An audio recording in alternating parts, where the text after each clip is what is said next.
Terjun.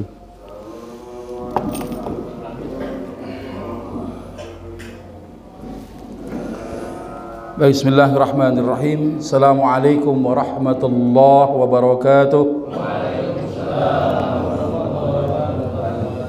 Alhamdulillahi rabbil alamin. Wassalatu wassalamu ala nabiyyina Muhammadin khatamil anbiya'i wal mursalin wa ala alihi wa sahbihi ajma'in wa ba'du.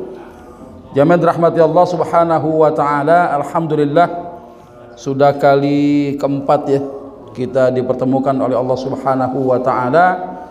Mudah-mudahan pertemuan kita di dunia Allah kumpulkan juga kita ketemu di surganya Allah subhanahu wa ta'ala, berjumpa dengan Rasulullah sallallahu alaihi wasallam.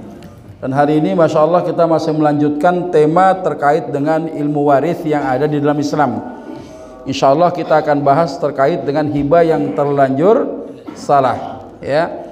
Mudah-mudahan nanti kalau ada pertanyaan dipersiapkan pertanyaannya singkat ya, supaya waktunya kita bisa efektif gitu ya. Baik, terkait dengan harta ya, di mana Allah subhanahu wa ta'ala memberikan nikmat berupa harta, mau dikit mau banyak nih kadang jadi fitnah, jadi ujian buat kita. Yang namanya ujian kadang lulus kadang nggak lulus ya. Yang lulus aman, yang nggak lulus ini bagian daripada sabab ya, asbab menjadi kehinaan di sisi Allah subhanahu wa ta'ala. Ketika harta-harta yang didapatkan lewat usaha kita, lewat perdagangan kita, pada hakikatnya Allah subhanahu wa ta'ala yang sampaikan itu bisa saja menjadi musibah atas diri kita sekalian. Karenanya Allah subhanahu wa ta'ala sampaikan di dalam salah satu wahyunya, Quran surat At-Taghabun ayat 15, A'udzu billahi minasyaitonir rajim, innama amwalukum wa auladukum fitnah. Sesungguhnya harta-hartamu dan anak-anakmu itu apa? Ujian. Wallahu indahu ajrun azim, dan Allah memiliki pahala yang besar. Jadi kalau kita bicara tentang fitnah ya, kadangkala kita selalu berdoa pada Allah subhanahu wa ta'ala. Di antara doa-doa kita mohon apa? Rahmatan indal maut, ada rahmat di sisi kematian kita. Kita nggak mau tuh ada fitnah di sisi kematian kita. Rajin ibadah, ahlul masjid, ahlul khair, tapi ternyata meninggalkan keluarga yang nggak apik, dalam rangka ketika si mayit meninggal dunia dia tinggalkan harta, maka hartanya dia nggak tahu cara membagikannya itu ya. Anak pada berantem, bini main jambak-jambakan ya. Yang ada adalah apa? Muncul fitnah di situ. Masya Allah ya. Karenanya harta dan anakmu ini bagian daripada ujian untuk meningkatkan kadar iman kita di hadapan Allah subhanahu wa ta'ala. Maka salah satu bentuk fitnahnya apa? Saat si pemilik harta wafat, ternyata anak-anaknya kagak tahu bagaimana cara membagikan harta itu ya. Banyak orang yang menghindar, nanti kalau gue meninggal bagi-bagi warisan, anak gue pada berantem, bagi-bagi aja deh saat masih hidup ya, dikasih itu ya. Padahal yang namanya bagi harta, ketika si pemilik harta itu masih hidup, apa namanya? Hibah apa warisan? Hibah ya. Orang memberikan hibah kepada anak-anaknya berawal dari niat apa? Dia kalau meninggal keluarganya nggak pada cekcok, nggak pada ribut. Tapi ternyata nggak ada tuh jaminan ketika itu hibah diberikan kepada anaknya, nggak ada jaminan apakah mereka adem ayem aja apa enggak, atau makan berselisih ya. Ketika ada orang tua yang memberikan hibahnya kepada anak, nggak adil ya. Jumhurul ulama bicara tentang hibah yang tidak adil, hukumnya apa? Makruh tanzi ya. Kemakruhannya itu masih boleh kita lakukan, tapi di sisi Allah hibahnya orang tua yang tidak adil kepada anaknya ini termasuk perkara yang tidak disukai di sisi Allah subhanahu wa ta'ala. Nah, kemakruhan ini akan muncul apa? Dampaknya apa? Pasti berantem, pasti bakal ribut ya. Yang bontot dapat rumah di Pondok Indah, yang paling tua di Bojonggede ya. Tanahnya yang kalau kita diri ambles, sedengkul amblesnya. Kenapa tuh? Tanah rawa ya. Awalnya adek abang mah akur, tapi ternyata ipar sama ipar jadi keong racun. Ya, meracuni pikiran suami-suami mereka tuh. Ya, pada akhirnya apa? Pada berantem gara-gara urusan hibah yang ngerasa orang tuanya nggak memberikan sisi keadilan, padahal semuanya dapat walaupun tidak sama besar. Ya. Nah, jadi kalau ada harta yang dibagikan saat pemilik harta masih hidup ya kepada orang lain, namanya hibah, bukan warisan. Ya. Nah, yang jadi masalah ternyata tidak sedikit kesalahan pada pelaksanaan hibah yang ternyata membuat hibah dianggap tidak sah secara syariat. Kalau hibahnya nggak sah, bagaimana hukum hartanya? Ya, kalau hartanya jadi masalah, bagaimana menggunakannya? Nah, ini yang jadi masalah di hadapan Allah Subhanahu wa taala. Karenanya kita coba kumpulkan beberapa fenomena terjadi kesalahan di dalam rangka pelaksanaan hibah ya, antara si pemilik harta dengan si fulan si fulana, yang hibah ini diberikan kepada siapa saja bebas, kepada orang yang disebut sebagai ahli waris atau sebagai orang yang disebut bukan ahli waris ya. Nah, pertama kita lihat hibah tanpa adanya akad ya. Ada seorang ayah punya tanah luas, segambreng tanahnya ya, anak-anaknya diizinkan, tong tuh babe punya tanah lu garap aja dah, daripada nggak gablek kerjaan, nggak pugu lagu ya, warawiri kesono kemari, nggak punya pegawaian, tuh garap tanah babe tuh. Akhirnya digarap tanahnya ya, ditanemin ya padi ya, ditanemin pohon-pohon yang menghasilkan. Nah, cuma yang jadi masalah selama bertahun-tahun ini anak pakai atau ngegarap tanah si ayah ini ternyata tanpa ada akad yang jelas ya. Fitnahnya di mana? Kisruhnya di mana kira-kira? Ya, apakah tanah garapan itu diberikan kepada masing-masing anak, si ayah niatnya begitu, atau sekedar memberikan izin doang? Ya, bapaknya cuma ngasih izin kepada anaknya ngegarap, mengambil hasilnya. Ya, artinya kalau kemudian si ayah meninggal dunia, apakah tanah itu jadi milik si anak atau malah jadi warisan? Ya, biasanya anak-anak yang ngerasa udah ngegarap tuh tanah ya, ngerasa itu bagian daripada miliknya. Kenapa? Babe waktu masih hidup yang garap tanah gua ini ya, babe nggak pernah minta-minta tuh tanah ya. Pas babenya meninggal diklaim tanah garapannya jadi milik si anak. Apakah izin daripada si ayah ini otomatis bisa berpindah kepemilikan tanah milik si ayah kepada anak-anak yang mendapatkan izin untuk menggarapnya itu ya.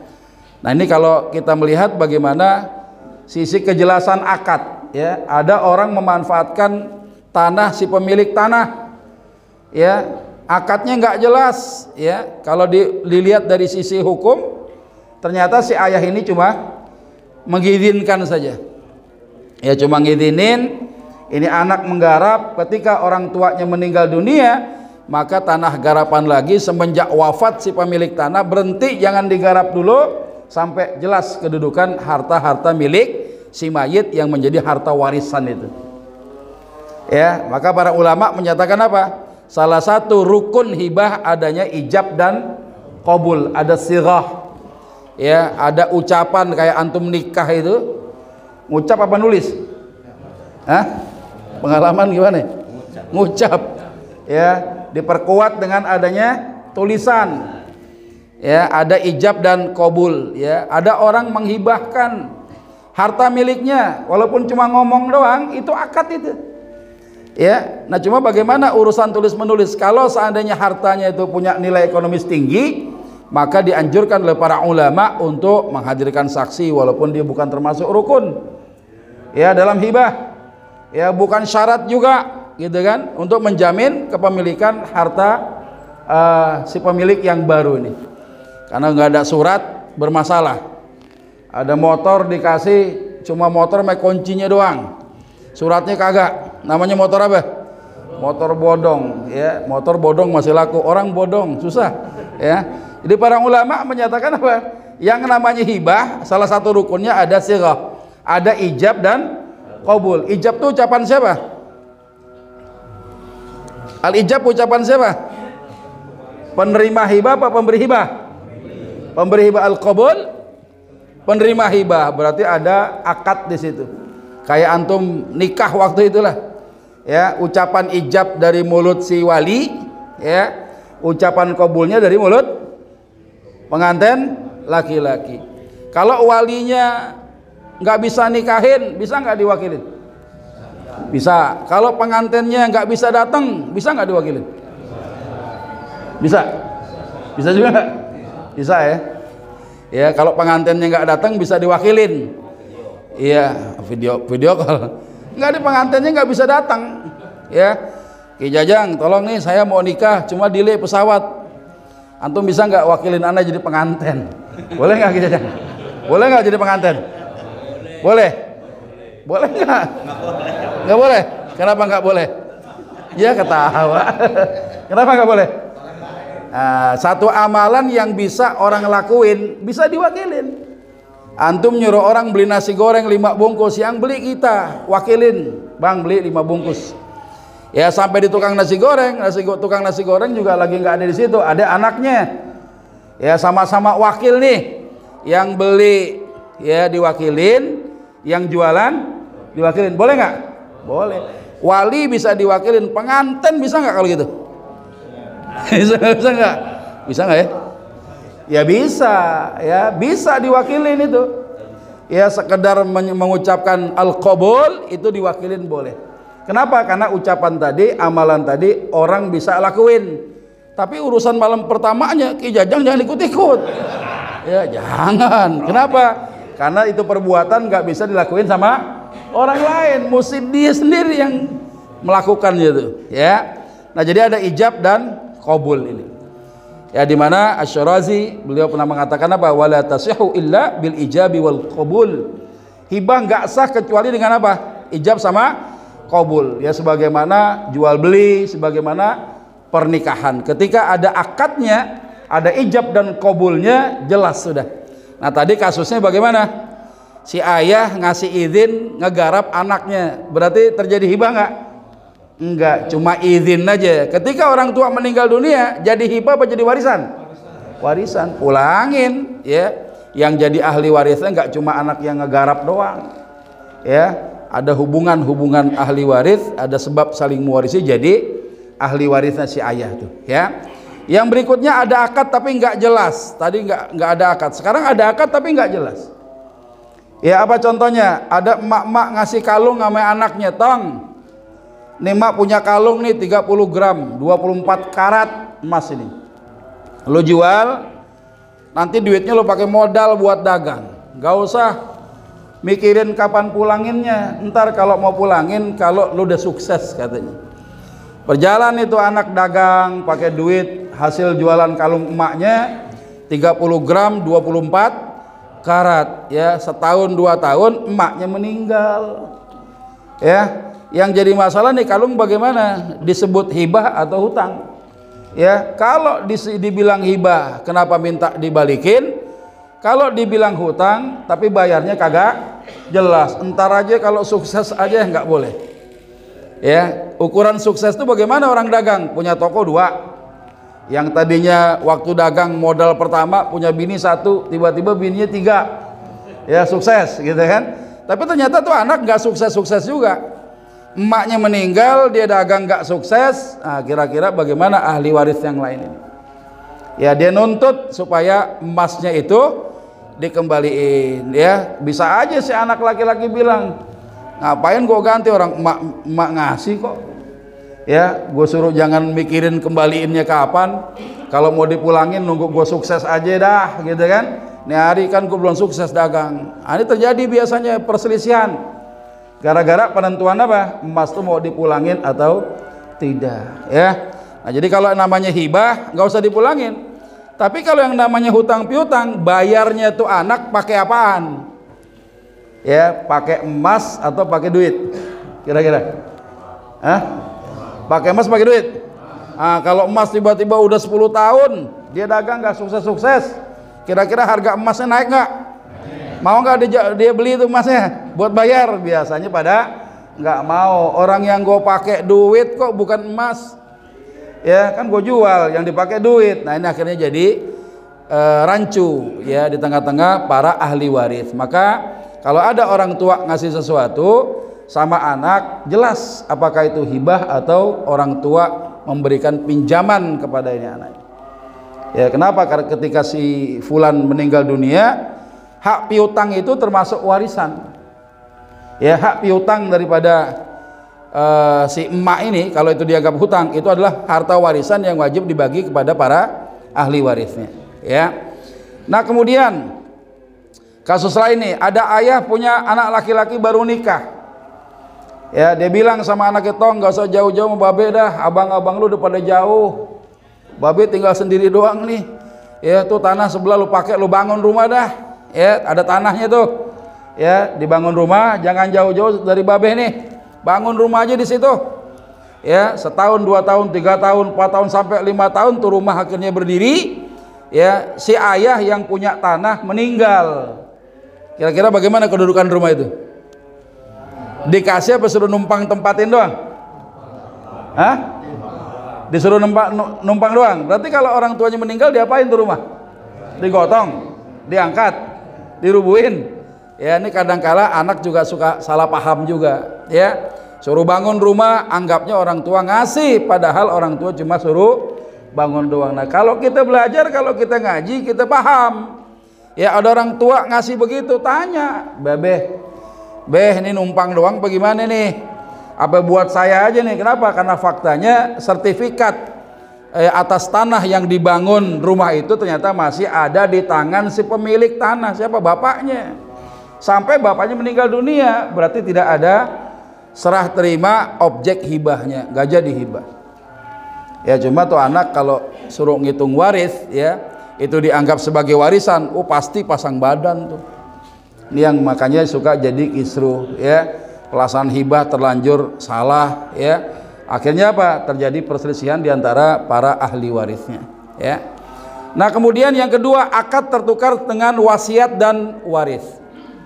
Padahal di dalam kaidah ilmu faraid, bagaimana ulama ya membedakan mana warisan, mana hibah, mana wasiat. Masing-masing punya konsekuensi hukum fikih tersendiri.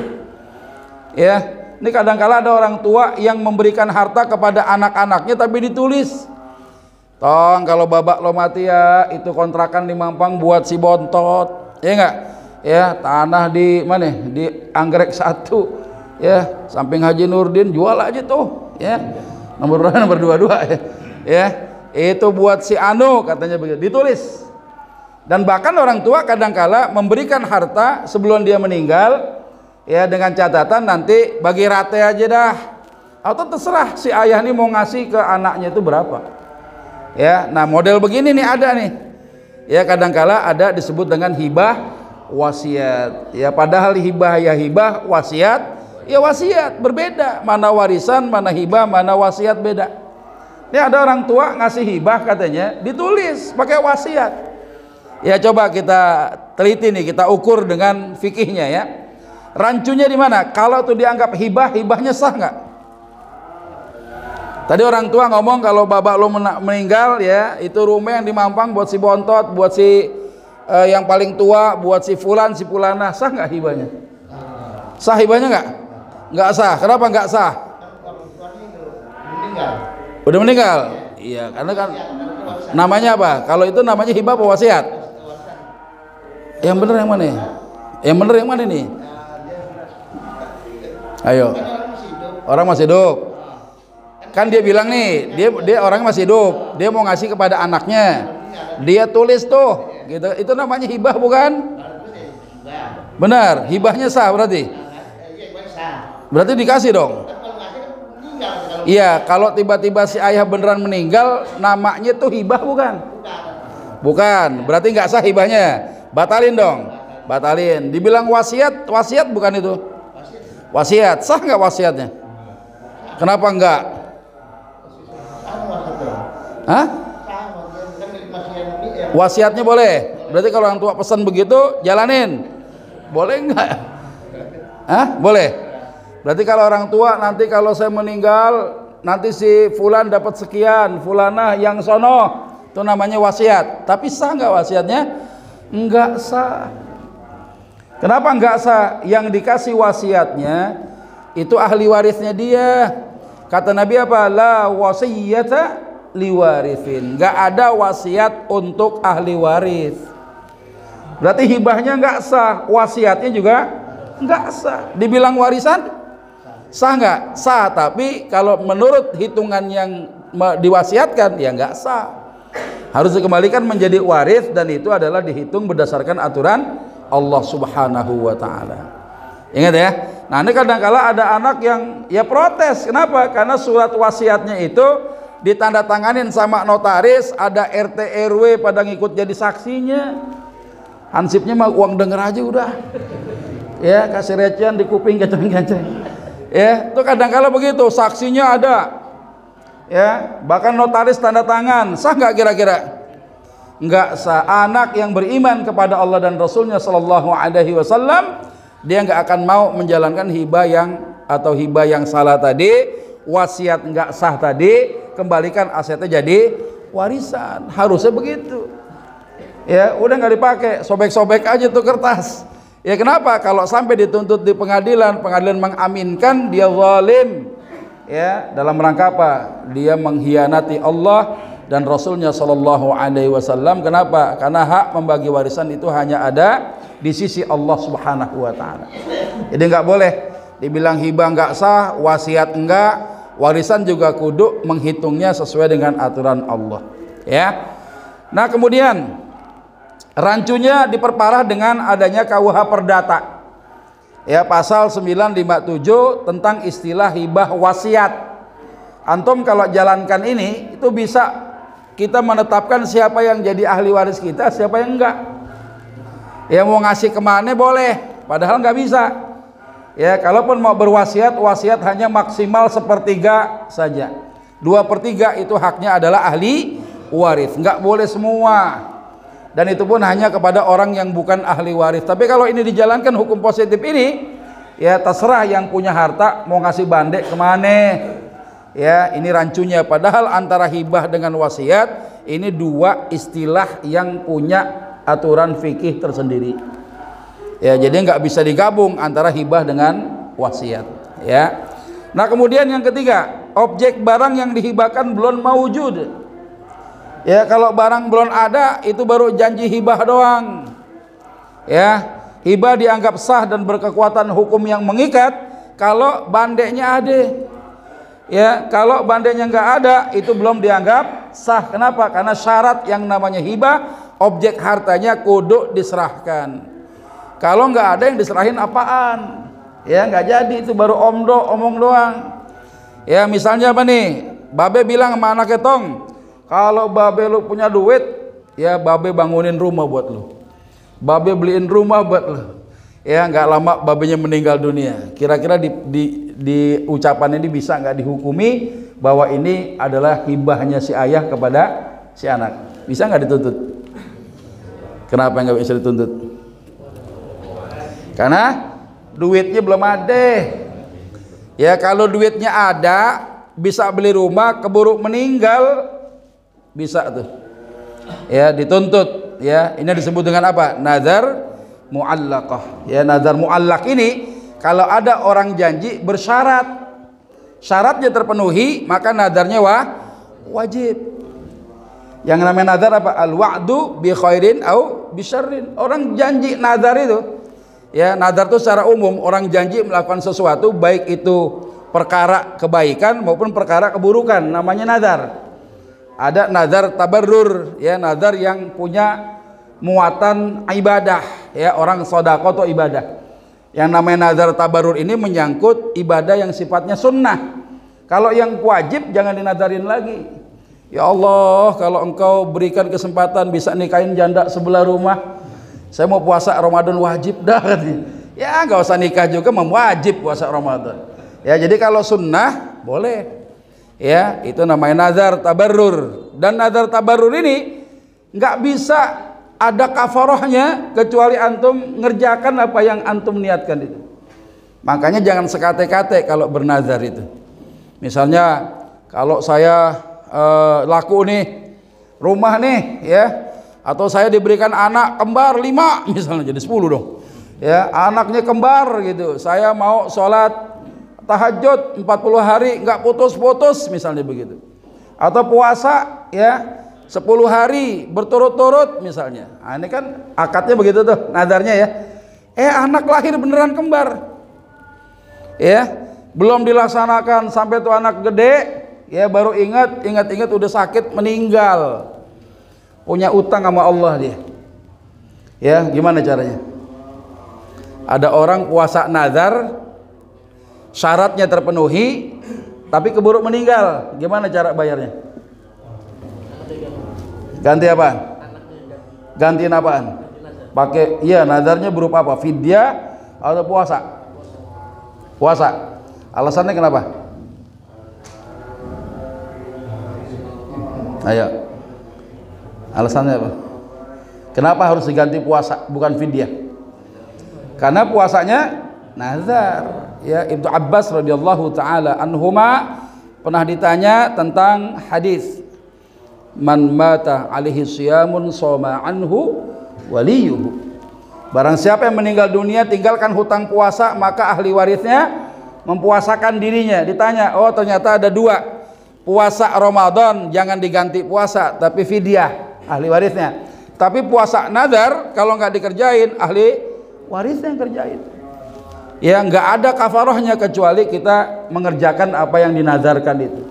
Makanya hati-hati ya, kalau ada orang bilang begini, bang kalau tanah aneh laku tuh ya, yang di Kemayoran aneh ngasih antum mobil gitu ya, tiba-tiba belum laku meninggal yang janjiin tuh, bisa nggak kita nuntut ke ahlul musibah itu, si ahli waris itu, tong sini tong, babe lu waktu masih hidup pernah janji sama abang nih ya, itu dia kalau tanah ntar laku di Kemayoran ya gue dikasih mobil babe lu. Berhak nggak kita tuntut? Ya tanah belum laku ya tiba-tiba dia meninggal dunia, nazarnya terpenuhi nggak kira-kira? Enggak perlu dituntut, kecuali tanahnya laku, mobilnya belum dikasih, keburu meninggal, maka jadi hutang gitu. Harus itu, bukan harus itu. Kita nuntut boleh. Ya, kenapa? Karena syaratnya sudah terpenuhi. Nah, kalau ada orang menjanjikan sesuatu, ngasih sesuatu, sesuatunya itu belum mewujud, ya maka tidak ada hibah. Kenapa? Karena syarat objek yang dihibahkan kudu diserahin. Ya, sesuatu yang bisa dipindah-pindah diserahin langsung boleh. Tapi yang namanya tanah, rumah digotong-gotong mah nggak bisa. Yang pindah apanya? Surat kepemilikan rumah diberikan itu. Ya, jadi kalau terkait dengan objek hartanya kalau belum mewujud nggak bisa tuh dianggap hibahnya belum sah. Ya, kita nuntut juga malu-maluin aja. Ya, kenapa belum sah hukumnya? Hartanya belum mewujud. Ya. Nah, kemudian yang keempat, terakhir nih. Ada 9 tapi nanti kita lanjutin lagi ya. Tidak terpenuhinya rukun hibah, di mana ulama menetapkan rukun hibah ada 4. Pertama, pemberi hibah. Syaratnya apa pemberi hibah? Dia sudah baligh, dia berakal, dia punya harta sempurna. Bandeknya memang punya bandek dia, bukan bandek orang lain. Ya, apalagi dia punya harta, kalau mau ngasih ada sukarela, ada kerelaan, nggak ada paksaan. Ya, penerima hibah syaratnya apa? Anak yang belum balik saja boleh, orang gila juga boleh. Kenapa orang gila boleh terima hibah? Karena yang gila ininya, perutnya nggak gila. Kalau lapar ya lapar. Ya, orang gila biar kata gila, lapar juga ya. Boleh dia terima hibah itu. Ya. Nah, kemudian yang ketiga, objek harta yang dihibahkan harus mewujud adanya ya dan biadin, serah terima itu. Yang keempat, adanya sighah ijab dan qabul. Contoh misalnya, ada suami bilang sama bininya, bebek sayang, nih rumah nih yang punya abang kasih aja dah ke anak kita yang paling bontot nih. Ya, semenjak ngomong begitu, bininya dengar, tapi nggak ada realisasi. Suami nggak bener, bukan ini, belum menyerahkan, yang ngomong doang, ya. Sampai kemudian si suami meninggal dunia. Nah, pada saat mau bagi warisan, kira-kira boleh nggak bininya atau emaknya tuh anak-anak bilang, kalau bapaknya anak-anak itu, suami dia mau ngasih rumah masih bontot. Kira-kira masuk nggak nih hibahnya nih? Hah? Kenapa? Hibahnya sah apa enggak? Enggak sah. Kurangnya rukun, ya. Dia kalau ngomong harus kepada siapa? Anak yang dikasih, ya. Kemudian apalagi rukunnya? Ijab kabulnya ada nggak?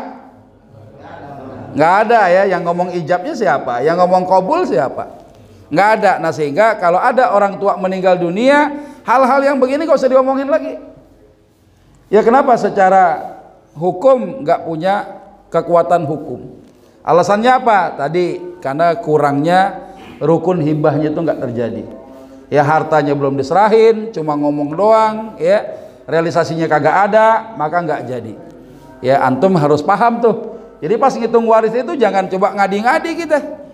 Ya, babe pernah bilang sama gua gini, tapi belum kejadian, nggak bisa dituntut udah. Ya, kecuali tadi ada janjinya hibah itu muatannya jadi wajib karena ada nazarnya itu. Ya, sementara 4 dulu, kalau ada pertanyaan dipersilahkan sambil tim sesuai dengan kesepakatan kita, insya Allah siapkan infak terbaik antum, ya, sambil petugas nanti keliling siapin pertanyaan. Tafadhol kalau ada pertanyaan. Ada pertanyaan?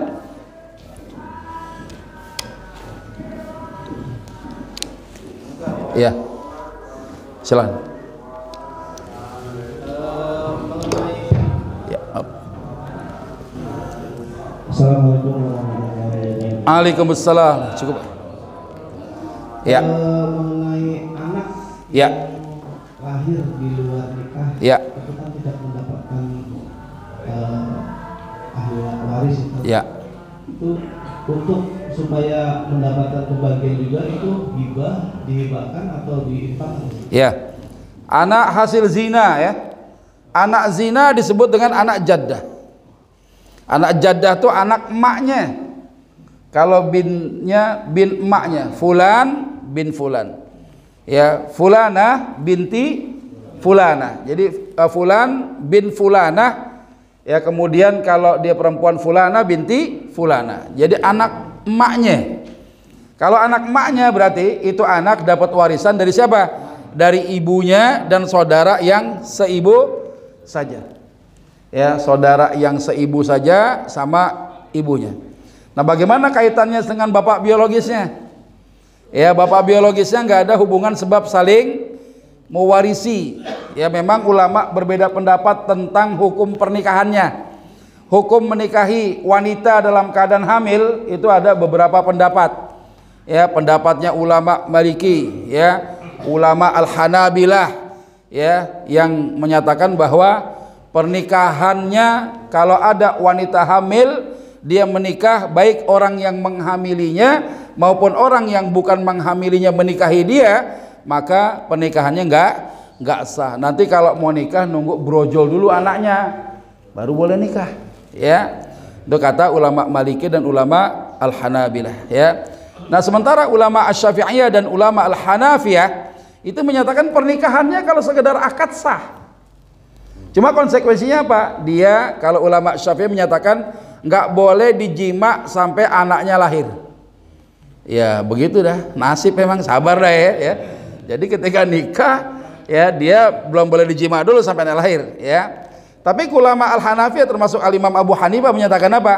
Makruh bagi laki-laki yang menghamilinya ketika dia menikahi wanita hamil ini, ya, itu menjimaknya makruh. Ya, kurang disuka. Kenapa? Nggak akan terjadi percampuran saham. Kenapa? Karena yang berbuat dia juga orangnya.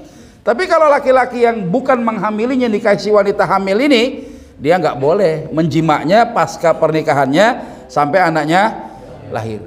Nah, cuma yang jadi masalah begini, kalau ternyata itu ayah biologisnya akhirnya jadi nikahin tuh wanita itu, ya, hatta misalnya baru sekian bulan dia mengandung itu janin, ya, ulama Syafi'iyah itu membatasi begini, kalau akad nikah kira-kira 6 bulan pasca pernikahannya dia lahir anaknya, maka bisa dinisbatkan menjadi bin bapak biologisnya. Tapi kurang dari itu nggak bisa, gitu kan. Nah, cuma pendapat dari Al-Imam Abu Hanifah apa?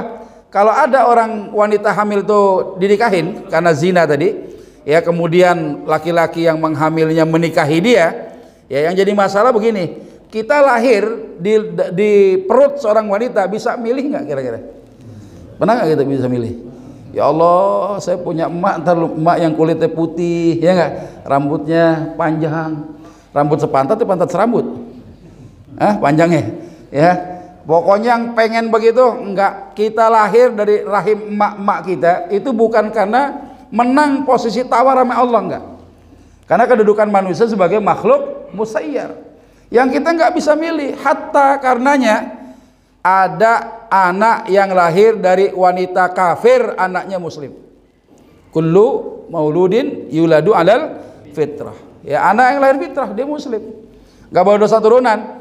Anak hasil zina dia nggak bawa dosa turunan zina orang tuanya. Maka nasab ini penting, kata Al-Imam Abu Hanifah. Dia nggak nanggung dosa perbuatan orang tua. Ya, asalkan misalnya si laki-laki ini menikahi si wanita ini yang dihamilinya, hatta anaknya sudah besar nanti, ada ulama yang masih bisa ya menyambungkan nasabnya itu. Kenapa? Karena nasab ini penting. Jangan sampai anak ini nggak punya nasab. Ya, apalagi memang dia bapak biologisnya. Jangan sampai kemudian terjadi rusak ya nasab itu. Karena diantara pendapat ulama-ulama mazhab yang menyatakan ya, perzinaan itu kalau ada anak lahir, emaknya tidak dinikahi sama bapak yang menzinainya, ya kemahromannya nggak muncul, kata ulama Syafi'iyah. Karena kemahroman itu muncul karena adanya pernikahan. Ya, kalau begitu bapak biologis yang menzinai emaknya, kalau nggak sempat nikahin dia, itu ternyata masih bisa menikahi anak hasil zinanya itu. Ya, makanya rusaknya nasab akibat perzinaan tuh begitu. Ya. Nah, jadi kalau ada tadi pertanyaan, bagaimana kalau ada anak zina yang kebetulan kasusnya berkembang ya, dia menikah kepada si wanita yang dihamilinya itu, ya maka kalau kita mengacu kepada kemaslahatan nasab ini anak, akan terjadi sambung nasab. Yang penting itu laki-laki yang memang yang menghamili daripada si wanita ini. Dan di Indonesia mazhabnya bagaimana? Kalau di undang-undang perkawinan ada wanita hamil, ya itu masih boleh dinikahi. Nanti kalau sudah beranak nikah ulang, ya, kan gitu kan? Ya, tajdidun, diperbaharui pernikahannya tuh. Ya sebenarnya kan dua pendapat ulama dipadukan jadi begitu modelnya. Padahal kalau sudah menikah ya sudah, nggak usah. Adalah kenapa? Karena ada ulama yang menganggap itu sah. Ya. Nah ini kalau misalnya nggak jadi nikah, ada bapak biologisnya, ya dia tidak ada sebab saling mewarisi. Ya tidak ada hak perwalian kalau anak zinanya perempuan. Ya, wallahu a'lam bishawab. Ya, silakan. Assalamualaikum warahmatullahi wabarakatuh. Waalaikumsalam warahmatullahi wabarakatuh. Dioper-oper Pak mic-nya. Karena kemarin di rekaman suara pertanyaan nggak masuk kan? Ya, silakan. Assalamualaikum warahmatullahi wabarakatuh. Waalaikumsalam warahmatullahi wabarakatuh. Apa yang tadi disampaikan mengenai rukunnya hibah, di sana yang keempat kalau nggak salah ada akad ijab kabul ya, ijab kabul saat hibah. Dan pada saat ijab kabul saat hibah itu disaksikan sama siapa saja? Ya. Ataukah dari keluarga yang merupakan ahli waris, anggota ahli waris meskipun masih hidup, atau dari aparat setempat? Terima kasih. Ya. Jadi ulama sampaikan yang namanya rukun hibah ada 4. Pemberi hibah, penerima hibah, objek hartanya, sighahnya. Ya, disebutkan nggak saksi itu sebagai rukunnya? Enggak. Contoh gini deh, kalau nilai hibahnya itu nggak seberapa, ya Pak Mul ngasih saya duit 50.000, kira-kira panggil notaris nggak? Itu kemahalan notaris, ongkosnya berapa duit, ngasih cuma 50.000 doang. Atau panggil saksi, Pak Januar jadi saksi yuk. Kenapa? Ada orang mau menghibahkan uang buat saya. Wah rame nih, wah dapat juga ini ntar. Ya, uang dengar, uang lihat, ya, uang berisik gitu kan. Pas ketemu cuma 50.000 doang, berarti kan nggak perlu saksi. Tapi kalau itu objek harta yang dihibahkan itu ternyata memiliki nilai ekonomis tinggi, yang kalau tidak ada saksi, nggak ada surat menyuratnya, jaminan kepemilikan jadi masalah. Ya, yang ada suratnya jadi masalah. Ya, nggak ada saksinya jadi ribut, gitu kan, rame, gitu ya. Nah ini makanya perlu diadakan yang namanya saksi tadi, ya untuk menjamin kepemilikan, boleh. Ya, dan kalau sekarang nih justru harus ya. Apalagi antum misalnya dapat rumah, dapat tanah, ya, yang sesuatu itu punya nilai ekonomis tinggi. Nah, itu namanya hibah. Jadi perlu tergantung kepada nilai objek hartanya itu, apakah dia bernilai secara ekonomis ya lebih tinggi atau biasa-biasa saja. Ya, secara akad hibah itu sah hukumnya. Gitu. Mic-nya dia pakai mic-nya. Mana mic-nya? Udah terbang lagi mic. Biarin di situ kalau itu dia oper-oper. Ya. Selanjutnya pada saat orang tua masih hidup, itu anak ada 5. Si ibu itu bertanya, loh nanti kalau bisa kamu tinggal di sini saja, ini rumah juga untuk kamu. Terus suaminya bilang, jangan begitu Bu, karena anak ibu kan bukan hanya istri saya. Nah ini gimana? Apakah hibah itu gugur atau bisa diteruskan meskipun itu hanya secara lisan? Ya, itu namanya hibah apa wasiat? Kalau ngomong nanti, maksudnya nanti itu apa? Kalau si ibu meninggal, ya, wasiat untuk ahli waris nggak sah dalam hukum syariat ya. Dalam hukum Islam nggak sah. La wasiyata li warithin, tidak ada wasiat untuk ahli waris ya. Neng, kalau emak mati neng di rumah mah di sini aja lu tinggal dah. Ya, ini juga buat siapa sih? Buat lu juga katanya begitu ya. Ini baru sirah ucapan ya. Tapi yang jadi masalah hibahnya terjadi nggak? Harusnya ketika ngomong tuh emak langsung serahin. Ini rumah buat lu nih. Ini suratnya, ini kuncinya. Tapi emak sama babe lu tinggal di sini dulu ya. Iya dah. Ya. Tinggal di situ. Dalam tanda kutip ibarat orang tua minta izin tinggal di situ. Ya, itu kalau terjadi hibah beneran kayak begitu, langsung dikasih tanpa nunggu yang punya bandek meninggal. Namanya hibah kontan, langsung tunai diserahin tuh. Ya, nah jadi kalau ucapan yang semacam itu maknanya wasiat. Sementara wasiat kepada ahli waris kagak boleh. Kalaupun dihibahkan dikasih cuma 1 anak doang, kagak adil. Ya, akan terjadi perselisihan, makanya hukumnya makruh. Ya, nanti pas emaknya meninggal rame udah ya. Apalagi ada yang sudah dapat hibah, ada yang belum anaknya dapat hibah. Orang tua meninggal, anak yang belum dapat hibah pasang badan, ini mah rumah punya kita nih, ente mah enggak. Ya, lu kan waktu emak masih hidup udah dikasih, gua belum. Enggak bisa begitu. Yang dapat hibah saja masih dapat warisan kalau pewarisnya tinggalkan harta. Wallahu a'lam bishawab. Ada lagi? Ya, silakan. Tolong mic-nya nih. Assalamualaikum warahmatullahi wabarakatuh. Waalaikumsalam warahmatullahi wabarakatuh. Mohon maaf Pak Ustaz, Ya. ingin tanya, kalau seandainya punya anak 2, Laki perempuan? yang 1 meninggal, tapi sudah dikasih tanah, sudah disertifikatkan, itu caranya gimana? Dan yang 1 anaknya cuma ibarat anak 2, yang 1 udah meninggal tapi udah dikasih sertifikat tadi Ustaz ya. Ya. Yang 1 yang rumah ini apa dihibahkan kepada yang anak yang 1 apa gimana itu Pak Ustaz? Ya.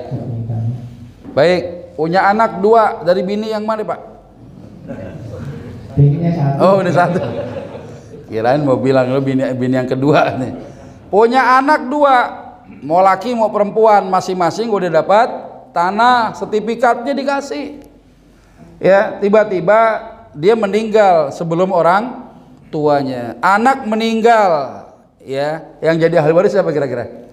Kalau anak yang laki meninggal punya bini, bininya ahli waris. Kalau ada orang tua dua-duanya masih hidup, dua-duanya orang tua jadi ahli waris.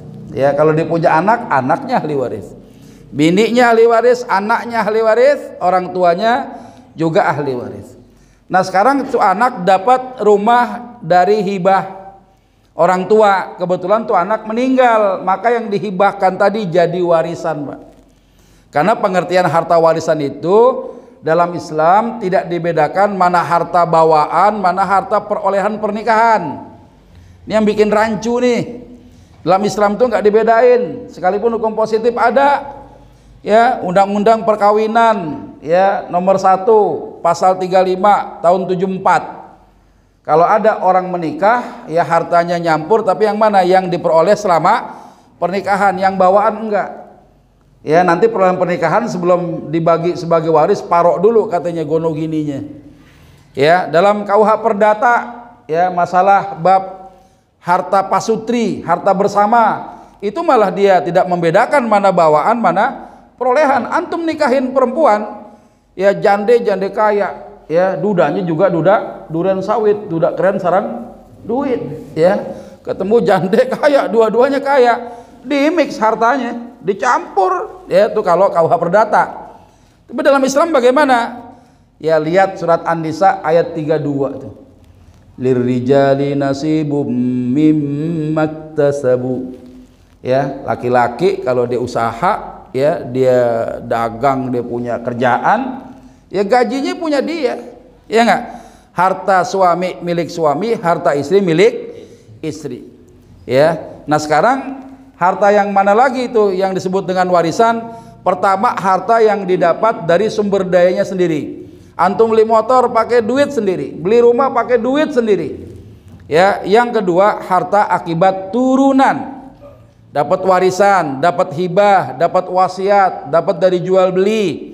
Orangnya meninggal, tadi itu anak antum meninggal, ada tanah yang dikasih sama orang tua, itu tanah warisan. Orang tuanya dapat, ya, ibunya dapat, istrinya tuh anak dapat, anaknya dapat, Pak. Ya, jadi bukan alasan kalau ada orang gua ngasih warisan sekarang aja dah biar anak gak pada ribut. Hibah tuh namanya, bukan warisan. Kenapa? Yang punya harta masih hidup. Ya, ketika yang punya harta kemudian meninggal, yang diberikan harta hibah tadi meninggal, ya orang tuanya justru masih hidup. Ya udah, harta ini nggak lantas kembali seluruhnya kepada orang tua yang ngasih, tapi jadi warisan. Ya, jadi warisan tuh Pak, dibagi itu. Atau anak yang meninggal punya istri enggak? Anak yang dapat hibah tanah tadi punya istri? Punya, Pak. Ya, istrinya dapat 1/8. Kalau dia punya anak, anaknya ada enggak? Anaknya berapa? Laki perempuan? Laki perempuan, ya, dapat asabah, orang tuanya masih ada ya. Berarti ibunya 1/6, ayahnya dapat 1/6, sisanya buat anak. Harta dari mana? Harta milik anak yang meninggal itu plus harta turunan dari hibahnya orang tua jadi warisan. Gitu Pak. Ya, sudah paham? Alhamdulillah. Ada lagi? Ya, silakan. Yang dekat dulu deh. Ya, silakan Bang. Ya. Assalamualaikum warahmatullahi wabarakatuh. Waalaikumsalam warahmatullahi wabarakatuh. Ya, baik, dua saja. Yang pertama, tanyanya warisan yang telah dijual itu mana lebih utama, pembagian zakat dahulu atau pembagian dahulu? Ya. Itu satu. Kedua, yang warisan itu sebetulnya langsung dijual atau menunda dahulu, nunggu harganya mahal dulu? Gitu. Iya. Modus itu namanya. Dari mukanya mau kelihatan udah. Jadi kalau ada bandek nih, ya. Tadi apa itu yang pertama? Zakat ya. Kalau nggak ada wasiat, nggak wajib dikeluarin. Ya. Kalau ada wasiat, keluarin. Nah, cuma masalahnya harta warisan itu ada zakatnya nggak? Ada nggak harta warisan zakatnya? Kagak ada. Kenapa? Karena harta warisan itu harta yang tidak memenuhi persyaratan zakat. Karena syarat zakat pertama dimiliki sempurna, milik perorangan. Kalau harta warisan itu jadi milik siapa? Musyarakah, harta kongsi. Nggak bisa belum dibagi gitu kan, harta kongsi harus milkut tam namanya. Yang kedua apalagi? Mencapai haulnya. Ya, 1 tahun Komariah, tahun Hijriah. Ya. Kemudian yang ketiga apa? Mencapai nusabnya. Ya. Kemudian orang yang membayar zakat itu termasuk orang yang selamat dari hutang, dia nggak punya hutang. Ya, itu minimal itu. Nah, sekarang harta warisan itu masih kongsi. Dikasih juga belum, ya, haulnya belum masuk, nisabnya juga belum. Jadi nggak ada kewajiban orang bagi warisan mengeluarkan zakat. Kalau mau sedekah boleh nggak? Boleh, tapi kagak nggak wajib. Kalau ada ahli waris bilang, gua nggak mau sedekah dah, ya, nih apa namanya, bagi warisan. Kenapa? Bagi warisan itu lebih utama ketimbang sedekah. Alasannya apa? Alasannya apa? Kedudukan kerabat itu haknya 3 ketimbang orang lain. Ya, kan kata Nabi, tetangga ada 3 macam. Pertama, tetangga non muslim, tetangga musyrik, tetangga kafir. Punya satu hak dia, kita nggak boleh gangguin dia, nggak boleh ngintip rumahnya, nggak boleh kepo-kepoin dapurnya. Ya, dia punya pohon mangga yang nggak menjulur keluar. Kalau menjulur keluar ke jalanan itu mangga banyak di situ, antum ambil boleh. Ya, secara hukum fikih nih, ambil, nggak usah izin pun boleh, karena hak jalanan. Karena kalau orang lewat tiba-tiba palanya ke jatuhan mangga bekas sisa makan kalong semalam, ya, itu hak jalanan. Tapi yang menjorok ke dalam bagian rumahnya itu hak dia. Antum nggak boleh main ambil tanpa izin, kagak boleh. Itu hak tetangga tuh, jangan diganggu. Ya, jangan buang sampah di rumah dia, jangan bikin saluran air yang melewati rumah dia sampai nyusahin dia, jangan. Yang kedua, tetangga dia muslim, punya 2 hak. Hak tetangga, hak muslim. Ya, punya 2. Ada juga tetangga dia muslim, kerabat kita 3. Bahkan kalau antum mau bayar zakat, ya, zakat, kerabat kita mustahik, itu lebih utama. Ya, kan ada seorang wanita namanya Zainab. Zainab ini wanita kaya, punya suami sahabat Rasulullah namanya Abdullah ibn Mas'ud radhiyallahu taala anhu, kebetulan miskin. Zainab nanya kepada Nabi, ya Rasulullah, kalau ada bini kaya ngasih zakat buat lakinya yang miskin boleh enggak? Misalnya tuh bini punya kontrakan 100 pintu, ya, dia mau bayar tuh, ya, zakat kontrakannya buat suaminya. Bang, sini bang, apa neng, ini nih, ya, kontrakan yang 100 pintu udah ada hasilnya, nih saya mau bayar zakat buat abang nih, boleh nggak? Boleh. Ya, suami miskin boleh terima zakat dari istrinya. Itu pun dalil kan, nggak ada harta bersama. Ya, kalau ada harta bersama dalam pernikahan, harusnya kekayaan itu menular. Yang kaya bini, suami ikutan kah? Kaya? Enggak, kagak ada nularnya. Corona iya nular. Ya, gitu kan kagak nular. Ya, yang namanya kaya kagak nular, yang kaya bininya. Nah, jadi kalau ada si istri kaya boleh bayar zakat untuk suaminya yang miskin. Nah, kembali tadi masalah sedekah tadi. Jadi kalau ada orang dia membagi harta warisan, mana yang didahulukan? Yang wajib dulu. Yusikumullah fi auladikum lidzakari mithlu haudzil unsayain. Di ayat terakhir itu ada yang ke-11, ayat 11 ada faridotam minallah. Faridotan minallah. Jadi kewajiban dari Allah itu. Yang wajib, kalau nanti perkara lu mau pada sodako enggak, buat siapa? Buat babeh kita yang meninggal, kolek-kolekan aja dah, boleh kalau dia pada mau. Tapi kalau ada wasiatnya, jangan coba-coba bagi warisan dulu, kecuali dikeluarkan wasiatnya, sisanya baru warisan. Ya, ini pertama ya. Yang kedua, kalau saya ada orang tua meninggal mau jual aset warisan, harus segera dijual atau nunggu apa tadi? Harganya naik, ya, nungguin tapi nggak ada yang beli-beli, bingung juga, ya. Nanti kalau misalnya nunggu bagaimana? Ya, semua tergantung kerelaan ahli waris, Pak. Kalau ada yang kebelet mau dibagi, antum nggak boleh apa namanya, nggak boleh nahan-nahan, ya. Kalau musyawarah kita cari dah, kalau harga sekarang masih 2 juta, ntar nunggu semeternya 20 juta, ya kapan? Ya, dari 2 juta ke 20 juta, ya kan? Ya, kalau tiba-tiba ada yang butuh, ya boleh aja kita jual. Mungkin caranya nggak menjual ke orang lain. Antum nih yang punya tampang kayak begini nih, ya, lo mau berapa ya lo, Dek? Kata kita nih paling tua, gue mau jual tuh bagian gue lagi butuh nih, anak mau kuliah, bini mau begini-begini, ya udah gue beli bagian lo. Hitung berapa saham dia, antum bayarin. Cuma bayarinnya harga per meternya, jangan harga perjuangan. Ya, harga saudara, ya. Sama orang bisa 5 juta karena saudara 1 juta aja dah, nggak boleh. Ya, harus adil. Kalau nggak bisa antum beli, kasih orang lain beli. Dan kalau orang lain beli, nggak mungkin bagian dia doang, pasti kena bagian antum. Nah, bagaimana caranya? Ya harus dijual. Kalau antum menahan-nahan, dosa hukumnya. ya nahan orang, nggak boleh ya. Tapi kalau antum mau nahan juga, antum yang beli, ada duitnya enggak? Ya, Dek, boleh nggak Dek abang belinya nyicil? Boleh bang. Kapan nyicilnya? Pagi mau sore? Pagi DP, sore lunas, ya kan nyicil juga. Boleh aja. Ya, yang penting mudah. Jadi kalau nunggu yang tadi harga, ya boleh silakan. Kalau memang ada jaminan mafsadatnya nggak muncul. Kalau mafsadatnya muncul, nunggu lama-lama, orang udah keteteran, ngontrak udah puyeng udah. Ya kan kesian, anak bini butuh biaya, antum masih entar dah bentar lagi, ada yang nawar, nunggu, pas harga tinggi yang nahan mati. Kebetulan gitu ya, yang nahan mati akhirnya, nggak sempet juga nikmatin manfaat harta warisan, dan itu nikmat dari Allah Subhanahu wa Ta'ala. Jadi secara teknis boleh kalau dijamin tidak ada mafsadatnya. Mafsadat itu apa? Misalnya antum bisa jamin nggak ahli waris pada hidup semua pada saat eksekusi nanti? Ya, kalau misalnya ada 1, 2 meninggal dunia, ya hak-haknya si anak yatim terjaminkan enggak? Karena bapaknya saudara antum meninggal. Ya, jadi yang disunnahkan itu asra ahsan, lebih cepat lebih baik. Nah, bagaimana cara menggugurkannya? Misalnya ada si mayit punya harta liquid, ya liquid itu cair dia. Ada uang, ada emas, bagi dah. Kalau rumah entar dah kita tempatin dulu, boleh.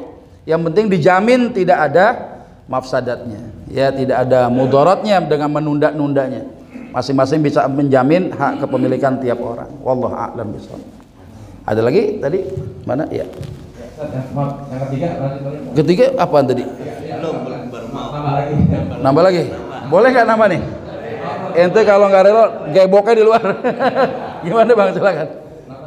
Iya, aset ini aset aset bapak ibu. Ya. Itu dikelola itu pembagiannya itu perempuan dan sama laki itu bagi adil apa laki 2 perempuan 1 gitu. Misalnya ada kontrakan ya, warisan berupa kontrakan. Ahli waris sepakat, kita nggak jual dah, kita kontrakin aja. Setahunnya berapa tuh? 50 juta misalnya ya. Nah 50 juta ini dibagi berdasarkan saham warisnya. Coba kita hitung, antum bersaudara berapa? 11. Banyak amat. Nanggung atuh lagi biar jadi inian. Ya yang satu jadi wasit gitu. Ya. Gimana tadi? 11 orang. Laki berapa?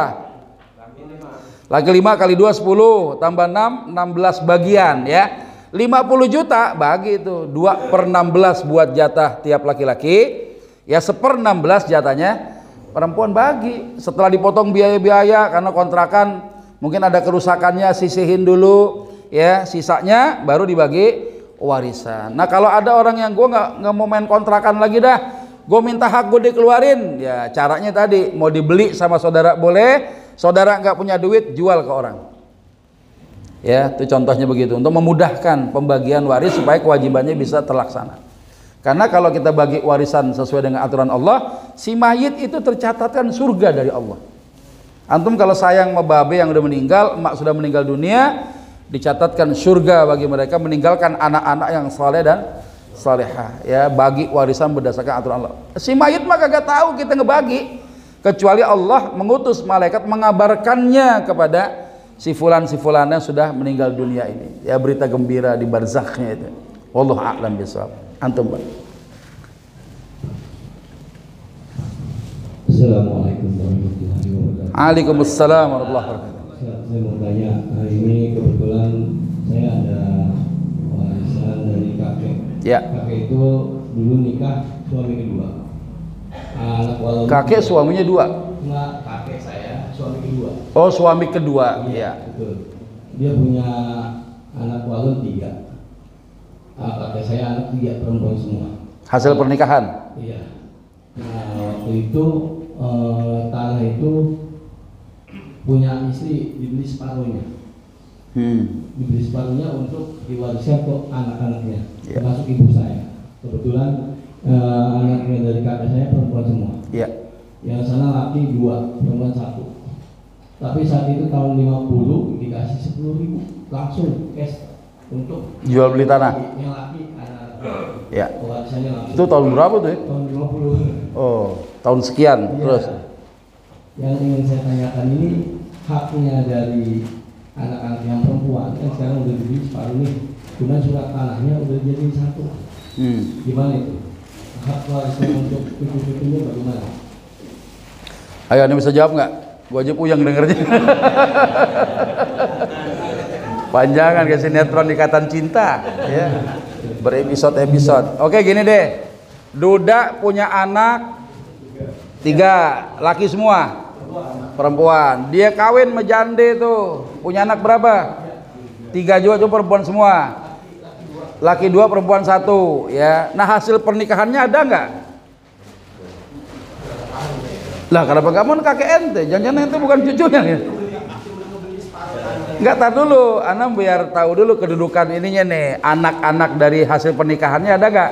Kan kakek jadi suami kedua nih, nikah sama jande punya anak 3 juga, laki 2, perempuan 1. Ada nggak hasil pernikahannya nambah anaknya?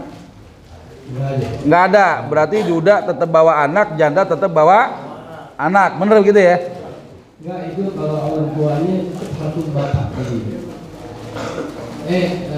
Bukan, bingung kan? Ibu, bapaknya kedua, kakek saya yang kedua. Nih dengerin nih, antum duda nih misal nih punya anak 3, kawin sama jande anaknya 3 juga. Itu anak bawaan tuh dari bini ente yang sono, yang satu dari suami yang sono. Satu mak dari yang istri kedua ini anak ini. Enggak, ente cuma bilang begini, si kakek antum senikah sama tuh perempuan jande, gak ada anaknya. Anaknya 3 dari dia. Hasil pernikahan juga? Iya, dari kakek. Oh, berarti si kakek nikah sama gadis dong? Belum tahu ya, lu dengan 3. Ya namanya dia bingung. Dia bingung nih. Dia nanya aja bingung. Nih, saya jelasin lagi nih. Antum punya bini nggak sekarang? Ada anaknya nggak?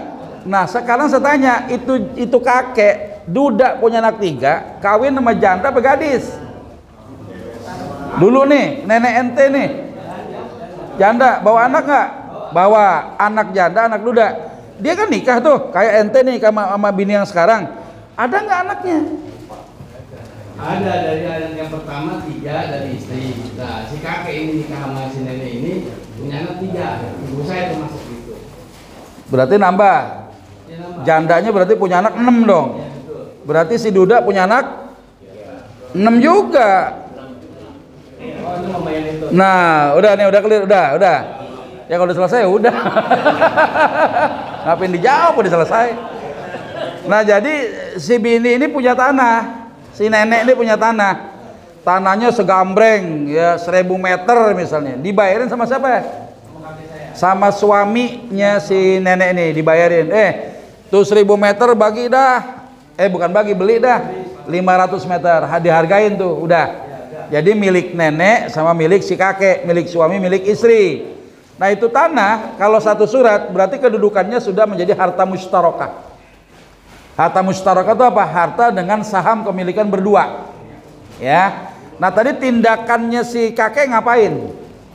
Ya, dipisah. Dipisah tuh tanah, namanya beda. Ya, sekarang gini, ketika dibeli itu tanah 1000 meter, separohnya 500 meter, kan ada baiknya dia harus bikin surat 2. Ya, pemilik yang satu, pemilik yang satu lagi, ya. Nah, kemudian anggaplah surat itu sudah dipisah. Anggap gitu ya. Nah, si kakek mau menghibahkan kepada 3 anaknya dari bini yang pertama. 3 anak dari bini kedua gimana? Dikasih juga? Dari dalam bentuk uang, ya. 10 ribuan dalam bentuk uang dikasih nih, semuanya dikasih, 6-6-nya dikasih. Yang satu perempuan tanah yang sekarang masih dipegang. Iya, yang ditanya apa tadi? Masalah surat doang. Ya, itu kalau sudah dihibahkan berarti secara hukum sah, jadi milik anak. Kalau si kakek meninggal dunia, yang dihibahin tadi jangan dihitung warisan lagi. Ya, kalau misalnya mau dijual, tinggal bagi hasilnya berdasarkan berapa dia memiliki luas tanah atas kepemilikan hibah itu. Hak judulnya gimana?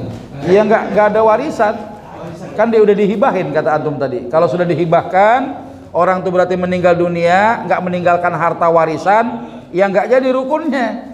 Karena warisan itu ada rukun. Pertama pewaris, yang kedua ahli waris, yang ketiga hartanya. Ya, pewaris ada, ahli waris banyak, badannya kagak ada. Mengundang siapa suruh ngitung, bandingnya kagak ada. Ya kecuali masih ada yang tersisa, baru bicara tuh ahli waris yang ada siapa saja. Itu Bang ya, mohon maaf ya Bang ya. Udah jam berapa ini? Jam 6. Cukup ya? Cukup ya, alhamdulillah ini karena waktu kita terbatas. Sudah pegang semua? Berasnya? Udah cukup? Ada yang belum? Cukup semua ya?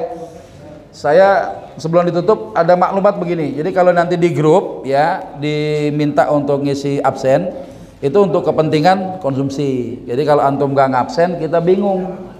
Untuk dapetin beli beras begini aja nunggunya 1,5 jam Pak. Saya ke Alfamart itu kemarin mau beli gitu, nunggu 1,5 jam baru transaksi. Susahnya gitu kan. Nggak tahu kenapa kok susah beli banyak gitu. Ya karena kan nggak ada masalah kalau beras kan. Beli harganya normal tuh ya, nggak ada promo-promo, nggak ada masalah. Tapi nunggunya 1,5 jam. Kapan mau udah selesai transaksi dibawa ke rumah. Untungnya dekat dari mana? Dari depan jalan Alfa tuh ke rumah. Jadi memang kalau antum nggak ngisi, ngerjain gitu aja. Ngerjain panitia. Jadi mohon nanti diisi. Tapi alhamdulillah sudah kebagian, sudah kita prepare. Cuma pengen tahu berapa sih jumlah minimalnya, karena kita sudah prepare dan nggak ada yang nggak kebagian insya Allah. Baik, itu saja barangkali. Suruh diri, tolong namanya Ujang, suruh diri deh. Ujang Galon. Ini Ujang mana nih? Nah, ini Ujang Galon. Ya, Ujang satu lagi yang mana? Mana nih? Ujang. Ini Ujang apa Pak? Ujang apa nih? Nah, bukan dua tuh. Ini Pak Ujang Ruhyat bukan? Pak Ruhyat. Iya, berarti kan ada dua. Ruhyat itu. Nih, beliau tuh yang minta daftarin ke saya. Makanya kok ada tiba-tiba, oh yang ini suruh hapus. Dah gimana suruh ngapus, orang namanya Ujang beda. Namanya sama. Ini udah kelihatan. Ini menolak muda kalau yang ini. Jadi tua. Salah ya, aman ya?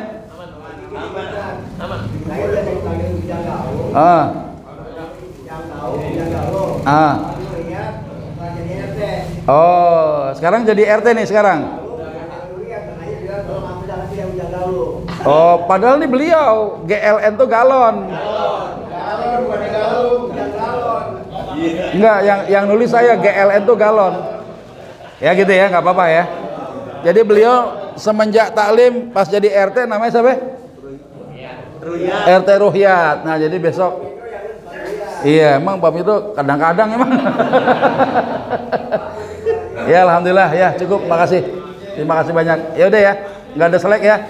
Berdua ya. Baik, serasa begitu insya Allah nanti diumumkan juga setiap Jumat ada sholat Isya ya. Itu ada kegiatan taklim tahsin Quran. Kemarin alhamdulillah tuh 50 orang hadir ya. Nanti insya Allah Ustadz Gufron juga bisa ikutan hadir nih. Nanti beliau gantian juga ngajar ya, jangan saya doang. Ya. Jadi alhamdulillah nanti taklim yang sekarang ini subuh kan sebulan sekali. Untuk tahsin tiap Jumat ba'da sholat Isya. Insya Allah daftar juga supaya kebulinya cukup. Ya kemarin udah 7 nampan masih sarang bertujuh. Ya harusnya 1 nampan 1 orang insya Allah. Cuma harus habis, ya jangan pulang kalau habis. Ya ayamnya 5 sendirian. Malam ini libur ya, jadi 3 Jumat saja. Jumat yang keempat kita subuhan ya. Tapi kalau mau nggak libur juga boleh ya, tergantung ada rezekinya apa enggak gitu. Kalau nggak ada bingung juga, habis jor-joran sekarang ya. Kita doakan semoga orang-orang yang mendukung kegiatan kita pada kesempatan hari ini, para pengurus Mushola At-Taufik yang hadir maupun yang belum hadir, mudah-mudahan ya beliau semua panjang umur, sehat walafiat. Semoga Allah berkahi rumah tangganya, Allah mudahkan segala urusan-urusannya. Kepada para sahibul wilayah, Pak RW, Pak RT, Pak Dedi, ya alhamdulillah hadir ya. Pak Lurah nggak ada ya?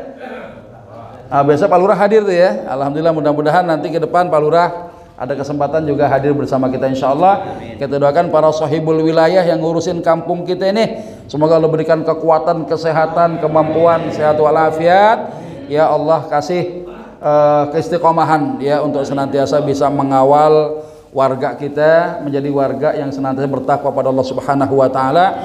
Kalau warga banyak bertakwa, RW-nya, RT-nya, babinsanya, insya Allah mendapatkan pahala sebanyak warga yang bertakwa kepada Allah.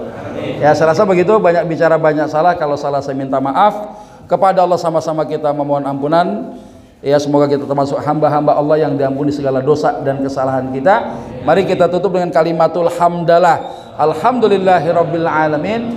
Mewakili Pak Haji Anwar sebagai host kita pada hari ini, kita tutup dengan doa kafaratul majlis. Subhanakallahumma wa bihamdika asyhadu an la ilaha illa anta astaghfiruka wa atubu ilaik. Assalamualaikum warahmatullahi wabarakatuh. Ya, alhamdulillah.